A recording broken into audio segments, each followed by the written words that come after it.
poetry imprint of the Limerick Writers Centre. Tonight we launched the collected poems of Hugh McFadden, Key to the Hive. Hugh is widely respected within the world of poetry and literature in general. The collection will be launched by Kevin Kiely. First of all, we will have a word from the director of the Limerick Writers Centre, Dominic Taylor. Dominic Taylor.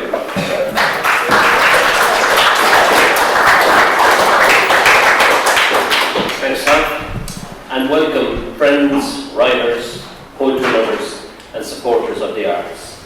Today marks a special occasion as we launched the 178th title from Limerick Writers Centre through its poetry imprint, Revival Press, the collected poems of the highly regarded author, critic, poet, Hugh McFadden, entitled Key to the Highway. When we began our community publishing programme back in 2009, we had a vision to elevate local voices and provide a platform for the wealth of literary talent in our midst. Over a decade later, as we travel further along this highway of words, we take immense pride in presenting this latest volume. Hugh McFadden is a name that needs no introduction in Irish literary circles.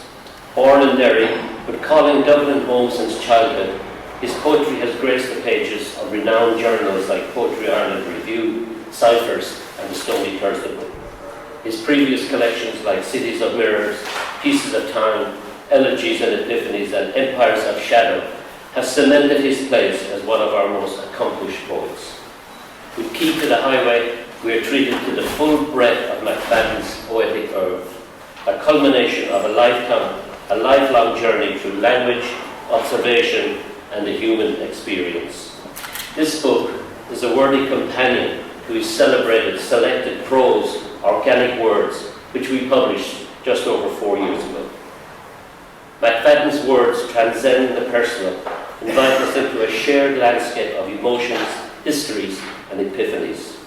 From the streets of Dublin to the echoes of Derry, his poems unlock doors to understanding, empathy, and universal truths. As we turn the pages of Key to the Highway, we embark on an odyssey guided by a literary cartographer par excellence. McFadden's mastery lies in his ability to map the territories of the heart and mind, inviting us to explore terrains both familiar and uncharted. Let this book be our key, our passport to worlds within and without, our vehicle to traverse the highways and byways of the human condition. For those already acquainted with McFadden's work, it promises to be a homecoming. For newcomers, it is an open invitation to discover a poetic voice that will resonate long after the final page is turned. Please join me in celebrating this significant addition to Irish poetry from Reveled Press. May Key to the Highway unlock new vistas, inspire generations of writers, and remind us of the transformative power of the written word. Thank you very much. Thank you very much, Dominic. Now, a few words on Kevin Kiely, who will officially launch the book. Kevin Kiely is a poet, novelist, and literary critic from County Down, Northern Ireland. He has published several collections of poetry, had plays broadcast on RTE, and is engaged in literary journalism and editing. Kevin Kiely.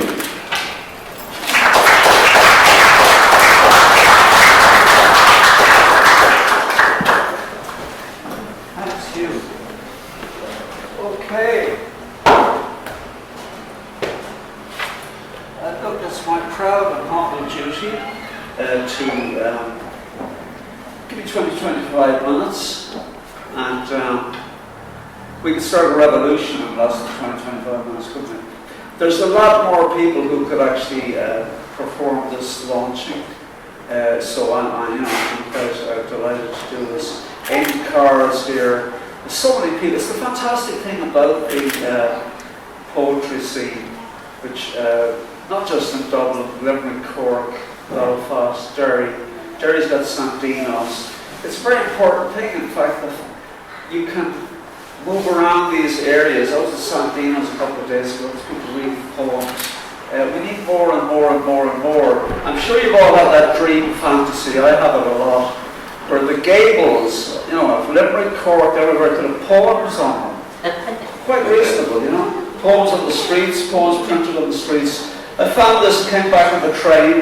I do have to throw a couple of smoke bombs this evening. Came back on the train from Belfast. I don't buy the Irish Times. You don't expect me to come up here and say Happy Christmas to everybody. I can't just be a patsy, you know. But see the Irish Times, and who's in the Irish Times but Nigel Farage? And this morning I looked at the Irish Times, it's all about D-Day, which is great. We can all make a connection to people who were killed at D-Day. But when I was in Derry, I was listening to a YouTube by a guy called Bosley, and he's a former, military on the English side, and he doesn't like these. Roy Greenslade is here tonight somewhere, isn't he? Is Roy Greenslade around? But I think it's fantastic to hear him saying that he doesn't like this poppy populism, and we've got to get a whole new way to commemorate these situations.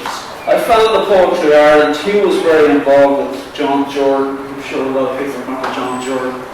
He was involved with Harper Calvin, and this is just, I'm a generation beyond that. I found this in my wardrobe. Everybody's got a wardrobe. And Hugh was in it. So many people, Gabriel Rosenstock. There's our friend Mick Skinner. I could go on and on and on with the names. And there's John McNamee. I've got to thank John McNamee. I want to do some of these thank yous tonight. John McNamee gave me very valuable advice one time about housing. So there's a poet sitting down in the cafe, instead of talking about Ginsberg and Ferlinghetti and Gary Snyder, I remember him saying to me, Kevin, where the fuck are you going to live? How are you going to support yourself? So there are very, very good people out there on the scene.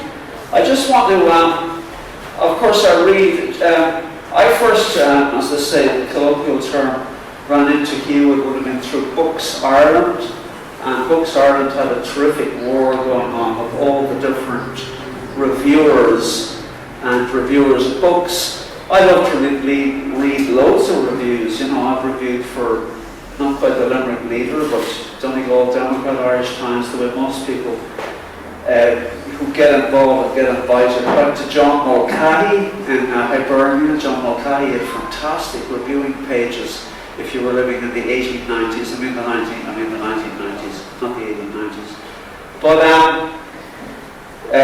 I somewhat got headhunted and was made a literary editor of Books Ireland. I remember just saying to Hugh a moment ago, Jeremy Ellis, who was English, he lived on a boat in the Thames and he moved over here, started working for Brown and Nolan.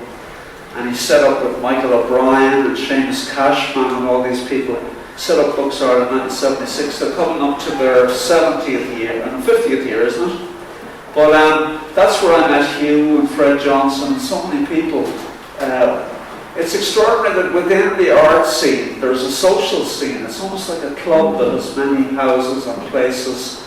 I remember living up here, I can't lose sight that this is Hugh's big night. I remember living up here at number 82 over Rathmines Road when I was 23, 24. The house is full of people sleeping on the floors, sleeping in the rooms. So there was a bohemia. I hope people that age now have the same type of possibility. I wonder, because of course we're all consumers and we're all pegged down as consumers and pod consumers. But I don't feel that kind of pessimism, because we all know the message to Donald Trump is that none of us can control anything. You're not in control. I've learned that from reading the poems. When Shelley came to Dublin, Percy Bysshe Shelley, when he declared an Irish Republic in Lear Street, it's a wonder the Irish Times didn't come out and shoot him for declaring an Irish Republic. In the end, they weren't set up at that time. But Shelley then went to Killarney, and he wrote Queen Mab at Killarney. So there's a way of finding this other world. I can admit personally, working in the north, a number of people are traumatized. I heard so many stories last week in the workshops, which one would, I could repeat them to you individually or collectively. But it's incredible to go into that area and meet traumatized people who are functioning and normal, and then you can admit to them, which I admitted to these two people the other day. not in a bar, but outside a bar, because I didn't want to go drinking.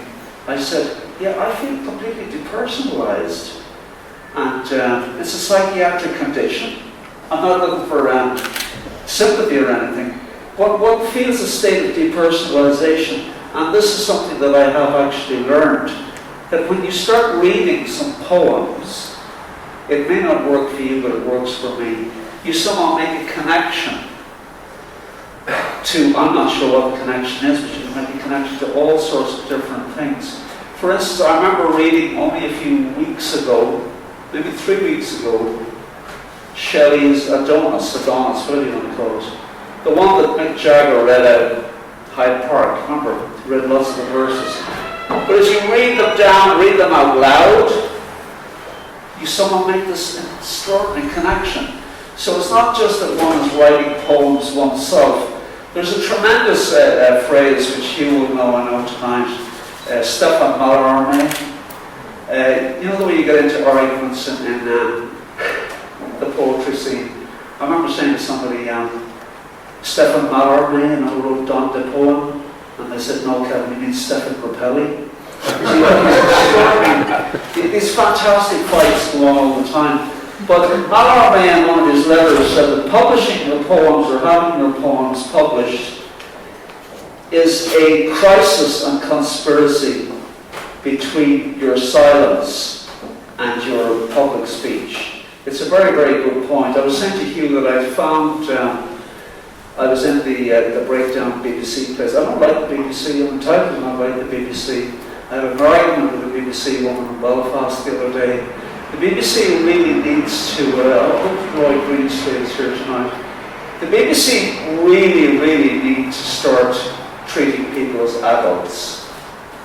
And I don't want to use 4-letter words. It's an appalling media service when you actually break it down. And Roy Greenslade in the City Arms Hotel in Derry last year was even far more eloquent. I will point you towards his article, which was published in Unfuddled, about the treatment of the 6 counties. There was also a very good phrase that night that came up. I'm not going to get political, the poetry has become political. There's a lot of poems in Hugh's book, his collection, which are political. I think it may be a wrong turn in the road, but every poet that we know, Virgil's Aeneid is political. Dante's Paradiso is political. In Dante's Paradiso, he's looking down from heaven, paradise, and he's saying, I won't use the language he uses, I want to see Pope Boniface with his head upside down and his legs dangling in hell. That's a political statement. So it's an impossibility for a poet not to write political poems. Even Keats has a political poem about Scotland. The thing about Kavanagh, which is strange, Hugh's generation knew him. I think he tried to veer away. The infamous story is that he was given these selected letters of Ezra Pound. He tried to see and meet Ezra Pound. I'm going to finish this speech with a quotation from Ezra Pound, and I'm cognizant of the time. Kavanagh was given the DD page letters of Ezra Pound. Everybody knows Ezra Pound. I've been just given the biography of Mary Pound to review for the Pound Society. I don't like the term Pound Society. I don't think Ezra Pound would like the term Pound Society. But fuck it, you gotta do your work, don't you? So it's interesting that the Mary Pound biography shows that the Nixon tapes came out the same year as the Pound transcripts. And yet Pound was considered to be a sort of high-profile criminal. He was locked up, as you know, on that political asylum in Washington, and for 13 years. I'm not beating a drum for him, I'm just giving the facts. But Nixon's tapes came out that year, and there was more about Pound in Time magazine, which is an interesting point. You know, the instigator of the Vietnam War. But Kavanagh was given the DD page selected letters of Ezra Pound. I've got so many witnesses to this. John Ryan, Anthony Anthony Cronin, all the, what you might call the usual suspects. These were the people whose doors I knocked on as a young dude, Bohemian dude poet on the trail. And it's interesting that Kavanagh didn't review them. And when you look at the collected prose of Patrick Kavanagh, we all admire and we're all very fond of, I think it was a kind of a breakdown in his polemical system, that he didn't feel he was capable of reviewing the letters of Ezra Pound, which have all the great aesthetics that Pound came in on. But the BBC interview in Belfast with Patrick Kavanagh, which is an interesting riff tonight for Hugh, of his collected poems, it's a very, very negative interview. It's quite appalling to hear. It's about 15 or 20 minutes. And he wants to end the interview, disavows all his work, and it would take too long. One would need, I don't want to write about this, but I think it's quite clear that somehow or other he had somewhat extinguished himself in the middle of the whole thing. When he went down to the unveiling of the Wolf-Tone statue, it was the same situation invented. Not invented by him, but his negativity seemed to come to the fore, which is for anybody else to examine. But it would have been great if he had written, so I'm making the challenge. I think somebody tonight should look at Kavanagh's style in the collected prose and write a review. Write the review that Patrick Kavanagh would have written. These are the sort of things that one imagines. Going back to Hugh's poems, I'm interested in there's so many musicians, there's so many other poets, there's so many people on the scene, David Marcus, the Marcus brothers. Hugh, of course, put a lot of time into the Irish press. It's a fantastic thing. You know, anyway, a lot of writers have to do. I've done as much literary journalism as I want. It's a tough kind of situation. Hugh was particularly eloquent on this thing with Tim Pat Coogan, and I'm forgetting the famous photographer now, so I have 2 glasses of wine. But it is a part of his era. But generally the poems to me seem in that kind of vein. There's a journalistic feel about them. What the fuck? I mean, when you look at Don Juan by George Gordon Byron, the Scottish poet, not the English poet, Byron's writing in Don Juan, which is the great primer for men who want to understand women. And that, of course, is something I've learned. If you're in love with a beautiful woman, and you write a beautiful poem, and you publish it in a magazine, Jesus, don't give it to her and show it. But, so I think I should, at 20 minutes, it's a great thing to be brief, isn't it? Let me not just forget other people. There's an element of Bob Dylan, there's an element of the beats about these poems. I think that's the sort of milieu that Hugh was in and hung around. And of course Liz, I'm glad to say, is mentioned. I remember just finally, most people say finally, and then they usually go on for about another 4 or 5 minutes, so I'll make sure it's just 3 minutes. It's Bill Bronzy, who was the key to the highway. I remember The Glory of Love, which is a very, very good poem. Hello Pamela, I did show you the poem, that covers that area. There were so many events at that time. Now, Flat Campbell, I remember meeting Patricia Hutchins and Arthur Power. The first evening when I was 17, I went out to Arthur Power's party. I couldn't even say the name of the house, of course, Sandymount, way out there looking onto the beach. And Arthur Power, nobody wears these kind of clothes anymore, you know, Dickie-Bo, got in a tuxedo. And there he spent the night talking about everybody, Yeats, Beckett, Joyce. Saying, no, Joyce told me the greatest novelist was Dostoevsky. So this is what is the glory of the scene that we have here in Ireland, 32 County Ireland. If you go up to the open window gallery, there's a Shia Khan. I hope you'll all go up during the week and sign it. I've signed it.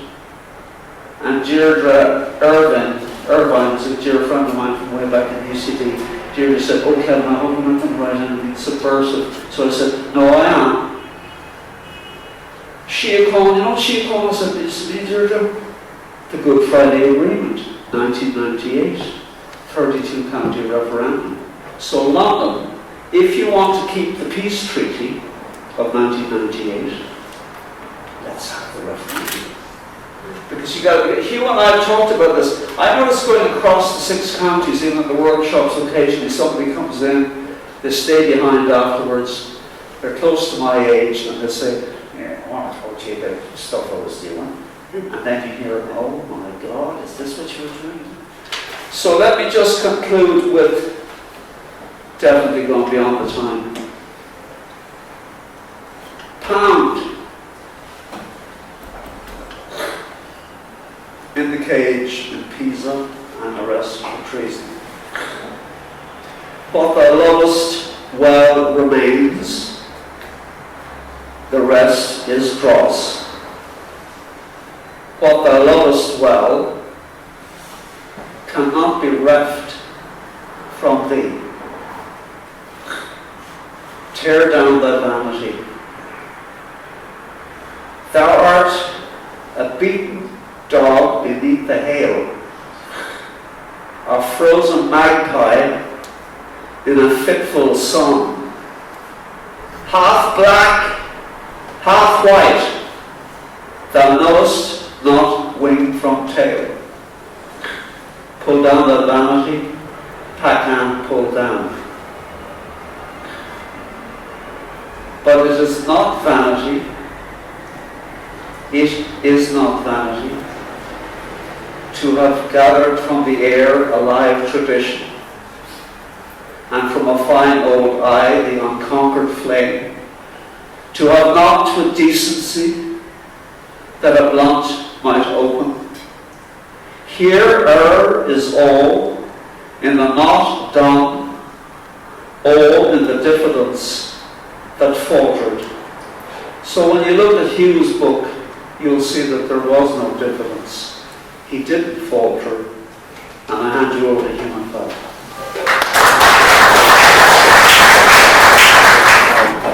I'm going to kick off from a poem I wrote on I think it was our first visit to Rome, a long time ago. Long time ago. It's called Energy for the City. If I can find it, I don't know who has my copy. Anyway, I had it actually all together, and someone has taken my own copy, I think. Anyway, not to worry, we got it here. Energy for a City.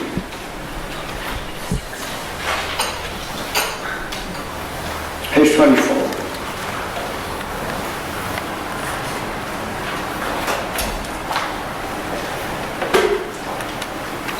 A Rome of the small hills and large churches, crippled beggars lie in the shade of Vaticano's fortress wall. Now Mammon has it made, lira and dollar are all. Clerics pass by with briefcases, tourists finger the silk scarves. In the Sistine Chapel, a babble of Babel voices heads back, electronic devices buzz in ears. I thought of the sack of Rome, the barbarian, the passing years. Once this was a chapel, prayerful, Michelangelo blinded by his own colours, allowed to blow the conch shell, reawaken a lost spell. Once Columbanus found here a home. On the Basilica steps, in the dawn, I lay down, dreaming of heaven knocking at the door. O Santa Maria Maggiore of the snow vision, here I found peace and rest. O Santa Maria, and in the church of Santa Cecilia, cool in the crypt, music floated down, a golden voice wafted through stone, across the forgotten ages. But it was in the hot afternoon I shared joy with the one-legged man and the Roman with Brando's face, in San Gallicano of the Roses. The muse smiled through laughing eyes, and then I found, to my surprise, there was no need for a dictionary. On the last night, looking for love, We saw the piazza bathed in light from a full moon. Around the fountain, music played, water plashed, and mothers ran after happy children. We knew then it was possible. For a moment we might know it. The elusive spirit which never dies, but sleeps in the hearts of all.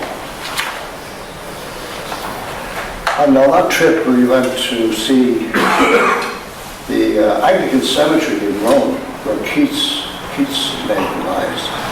He's buried there. Shelley's heart's buried there. We went to Castle Keats where he died. That evening I wrote this after I'd had a little bit of Italian beer. On the death of Keats. Confined in space, you lay dying, consumed by life. From the steps of flowers, the aroma stifled your last breath. Around your withering frame, a final mist came to your mind. Enfield's cricket fields far behind. And the drooping violet lay on your brow, day-weary. In an Italian room you died in Arcady, among Pan, Xerxes, and Diana's friend, the Hound. You are not lost, as you do, but numbered among the saints, Anglican, Catholic, Orthodox, and Jew. Now one with the immortal ashes, you are at rest at last. Writ in water and in cloud, Keats, sensitive, angelic, and proud. Yeah, it was a great trip to Rome. The first time was always fantastic, as you know. The next one is a verse I wrote about a party we had in our house a long time ago. There's a cast of, dramatis personae. You have to decipher the code. You might recognize one or two people, like Shannon, who's my good friend John Jordan. Anyway, this was a party scene. We had some good music going. There's a scene here in the middle of it where I put on the chieftains, and somebody's playing the bones. And we had a visitor, an extraordinary individual called Joseph Agneta, who was half Italian, half Swedish, but lived in New York City. I was writing a book on the Mamluk Turks. He went to live in Istanbul. And he's Go. Go, if you reverse it, is Lu of the long arms, a mythological Irish individual. One of the long arms pirouettes, letting them touch his dainty knees. Orion hides behind the midst, while Go begins to shoot the breeze. This music that I hear tonight is very strange and unrefined. It must be from a distant land, unfit for those being wined and dined. Aloft, the dome is purblind, dark and deep, choppy flows the living. Go, showing a sensual smile, says, I'll be back in just a jiffy. The other person starts to dance, tries to wave an antique spell. Shannon goes into a trance, clearly sees the girls as well. The host is talking to his wife, for whom he plays a sparkling harp. Now the music comes alive. Maloney's bones give Go a start. Oh, let us have some rousing music, the gentle woman cries. Soon the golden voice of Lennon lights Shannon's imaginative eyes. When the boys begin to gather in the centre of the room, Go appears behind the window, waves his two limbs at the moon. He sees what those in the back room are having, so lies down on the floor. Hostess brings it warmly open. The quiet ball calls out for more. Shannon waltzes the dark lady before reclining with a grin. Go re-enters sotto voce, soon complains he cannot win. Then the northern lights cascade. Smoke poured from the magic bird. The host puffed on his Sumatra, put on death Beethoven's Third. At this point, climactic moment, as ecstasy reached a frenzy, Duffy's donkeys were braying near the Church of the Holy Rosary, and brayed within the Rosary field when Hamlet donned his Dublin Mass. Well, do you know who was betrayed? Or do you really have to ask? Now, I had a list of what I was going to read, but it seems to have gone astray. The next one is for Elizabeth, who is with us tonight. It harks back to great days in London in particular. Elizabeth. We shared the ecstasy, listened to Billie Holiday, survived the pain, and made a home out of many a room. We rode the trains, held hands in planes, rock and rolled through 60s London. With you I first stood on the Champs-Élysées, sat in dance square and took it easy. Saw the Parthenon, wandered in Rome, plucked flowers in the Forum, watched the sun go down. We're still together after calm and storm. You gave me our children, I give you this poem.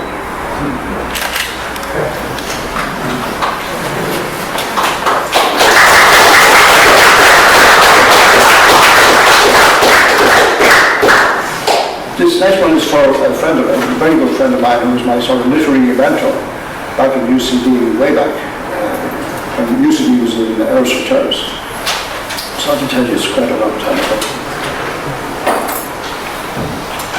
It's for John Jordan, who was the literary editor of the Poetry Ireland magazine back in the 60s, and again in the 80s, the first editor of Poetry Ireland Review.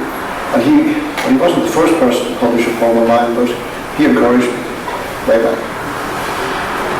He was an academic. He lectured in UCD in English. He was an actor on the stage of the Gate Theatre. He was a broadcaster, poet, short story writer, and probably one of the two best literary critics the country ever produced. So he passed away in 1988. I looked after his papers. And he lives at the park, just beside the park, or the green as they call it, in Harts Cross. And the poem is called When I Think of You, for John Jordan. When I think of you, it would be verdant summer, with cloudless blue days, and stardust nights of laughter, wine, and music. The chestnut trees on the green in full and glorious bloom. Or it would be joyous Easter, both of us in great form. You singing the Easter parade as we walk up the avenue. Wild flowers growing out of stone, and always we'll be going home.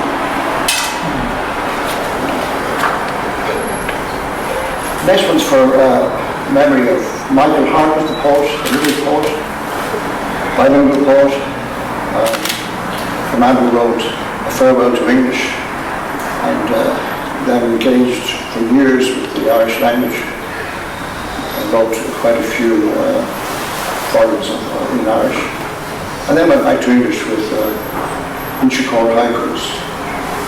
Michael passed away too early, far too early, and he was one of the people I admired from the early 60s onwards. He was published first in a magazine called Arena, and John Jordan paid for his education at UCD because he recognized that this was a real poet, this was a really special poet. But he passed away far too early, so I wrote a lament for Michael Hartnett. From an early age, your voice was true, precocious, mature, prodigious, and a wonderful portent of a rare talent. I picture you in a pub in Lower Leeson Street in 1962, reciting your version of The Delicate Doll, first written at 8D. The excitement in your voice at capturing such beauty, a fabulous, exotic thing, a a strange bird flown in to Dublin from the Far East.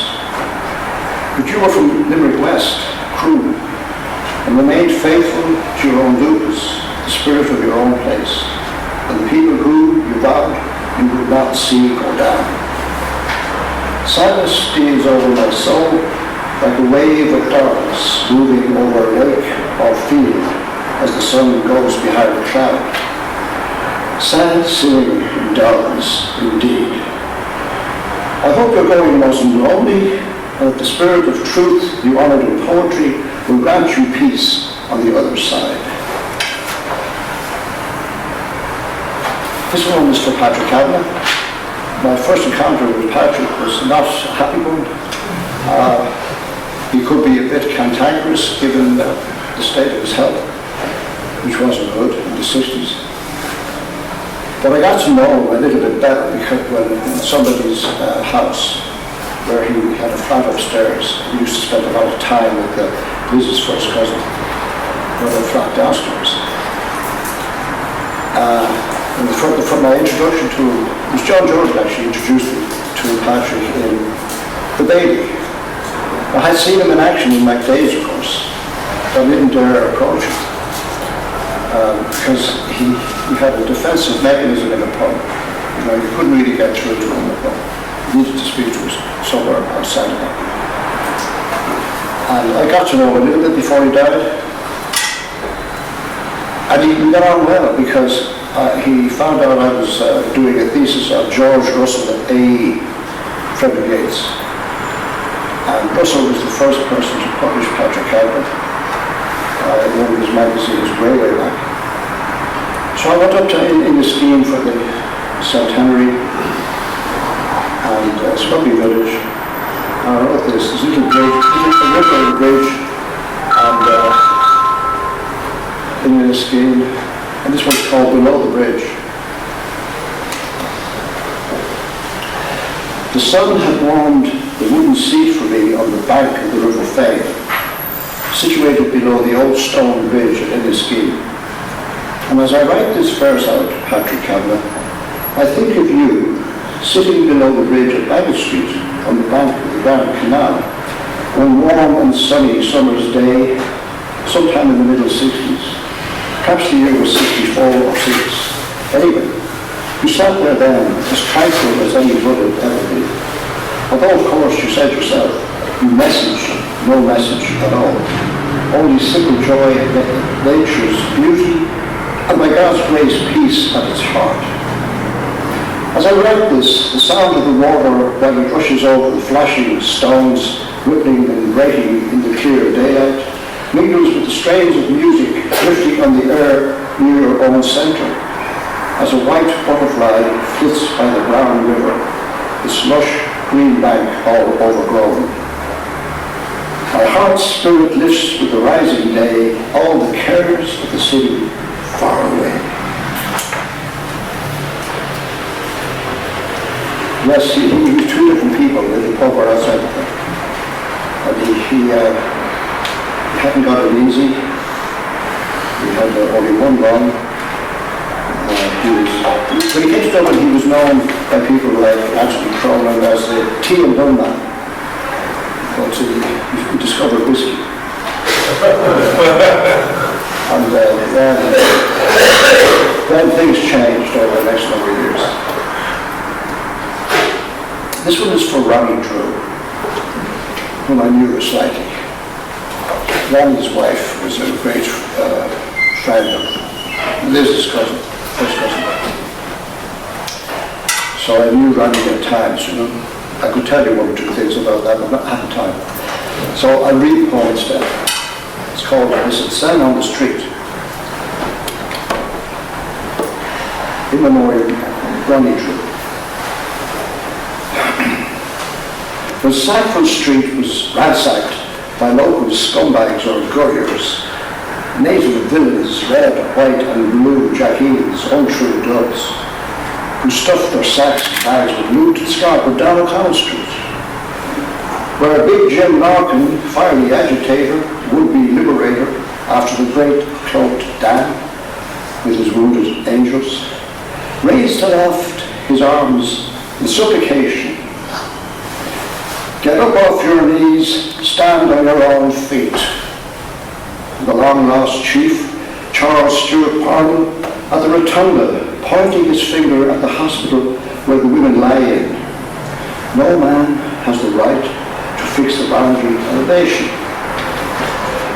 Near this same scene within gunshot stood Howard Pierce reading aloud the proclamation at the very spot where all the postmen filled their bulging sacks, proudly intoning those famous words, Irishmen and Irish women, in the name of God and of the dead, where James kindly marched to the GPO from Liberty Hall and raised the starry plough. The worker is the slave of the capitalist society. The female worker is the slave of the slave.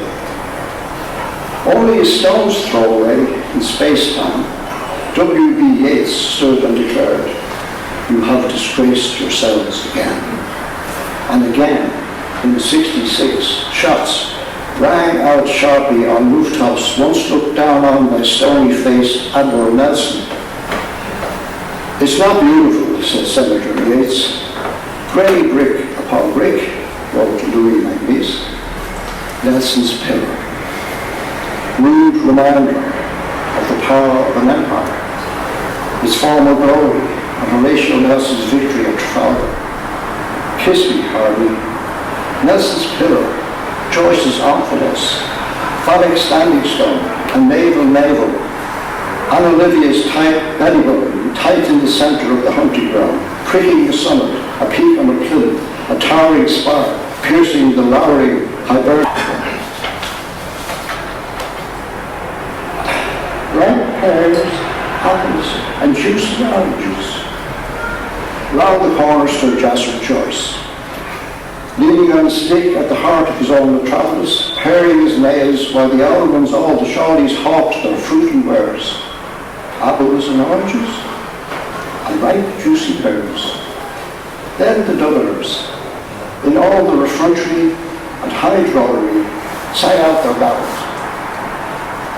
At 1:30 in the morning, without a word of warning, Nelson took a powder and he blew. Oh, poor old Admiral Nelson, toodaloo. They're nearly all gone now to their eternal rest. That's that 1966 March when Nelson went into space. The next one is for a man who, today I saw it on the news, he's in Normandy celebrating or commemorating D-Day, the invasion. And I heard this man say, "We must stand up to the bullies." And I thought, yeah, that sounds good. I thought, which bullies is he talking about? Does it apply to me? This poem is called Empire of Shadows. And I read it now and again at the commemoration or lament for Hiroshima on August the 6th. We have an annual commemoration here in Merrion Square at a Japanese cherry blossom tree. So this is a title poem from a collection called Empire of Shadows.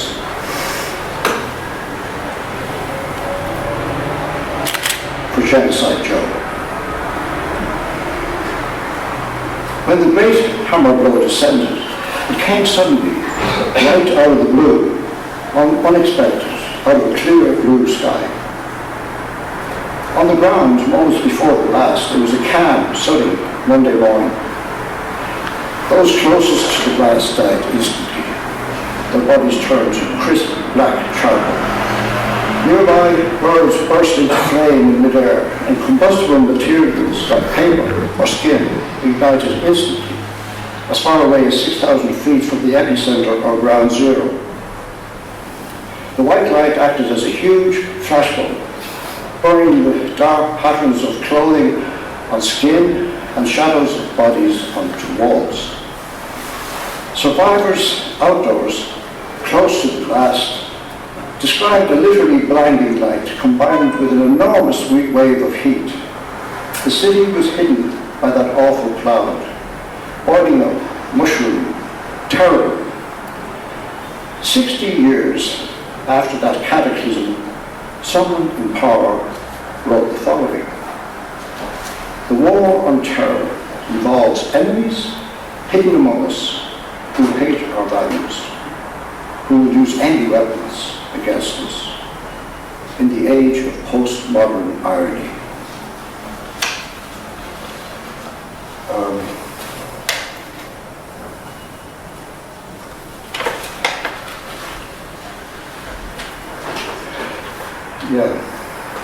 Maybe I'll leave one for David Marcus before I finish.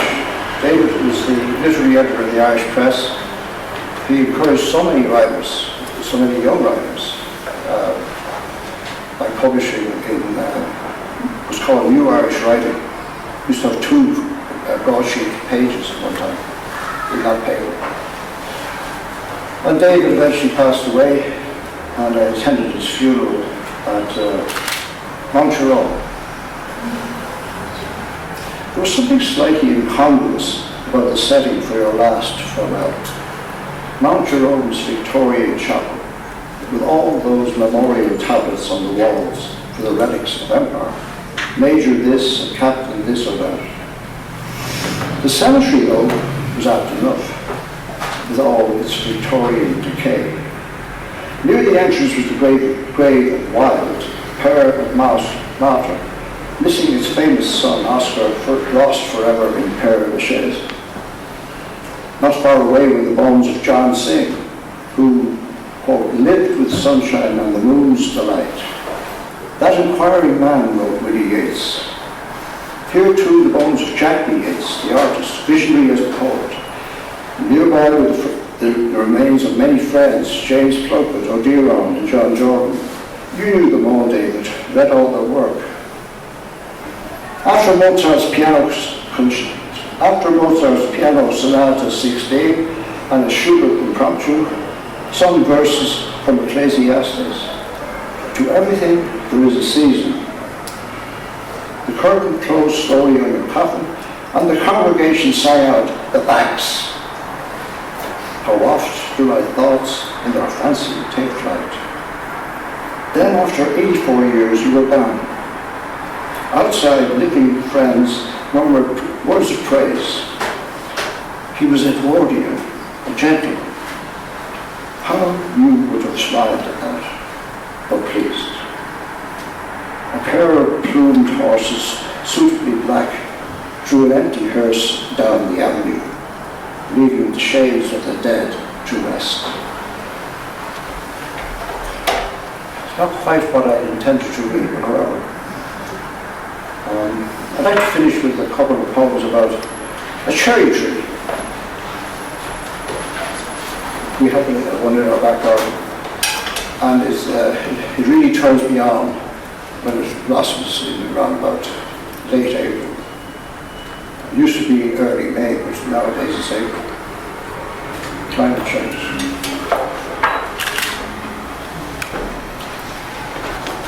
It's called Seeing Pink in a Dark World. It is important to praise the cherry tree, to praise its astonishing beauty.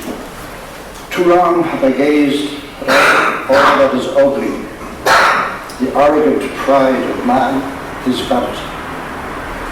I'm reading Virgil under blossomed branches, thinking, the world is full of war and madness. There's one here, the same tree, giving thanks. Another spring, another day, the pink blossom does it again. And finally, those trees are Japanese, of course, and they're called sakura in Japan. My sakura tree in May. In the morning, looking out the window, my vision is enveloped in pink. My eyes cocooned in the tender blossoms of the tall Japanese cherry tree, raining gloriously in the garden. Pink and white balm for my weary eyes, delicate petals soft as marshmallow. Sakura, Sakura, softer than clouds, stay with us, if only for a while. Thanks.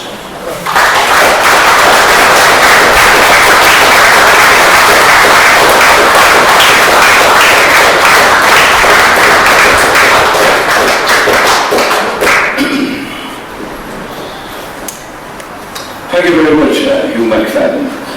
At this juncture in the proceedings, it's time to throw out hosannas to the relevant parties who were instrumental in staging this wonderful venture. Rathmines Library for giving us the hall. Kiely, who provided an inimitable introduction, dare I say, even incendiary. But why not, folks? Because Kevin, like me, does not inhabit a world that is safe and cautious and careful, and not a world where you wear bedroom slippers or smoke a pipe at the bottom of the garden. Well, I'll qualify that some other time. Anyway, I'd also like to mention two doughty individuals without whom this collection wouldn't have happened. The publisher, fearless, indomitable Dominic Taylor, and of course the author, the main man, Hugh McFadden. Ease any potential pecuniary pain these worries may be suffering. For Christ's sake, buy the book and buy it now. Good night.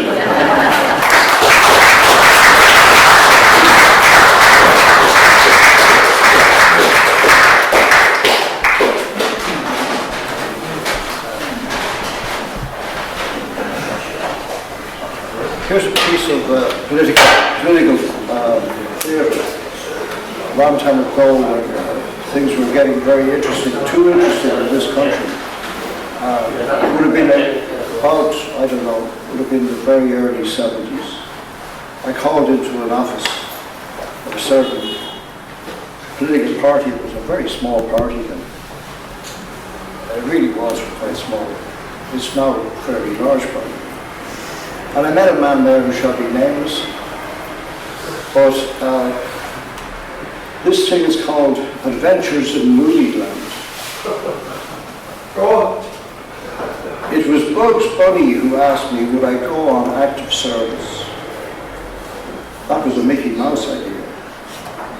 He thinks I'm Wile E. Coyote, but I'm really the great robot.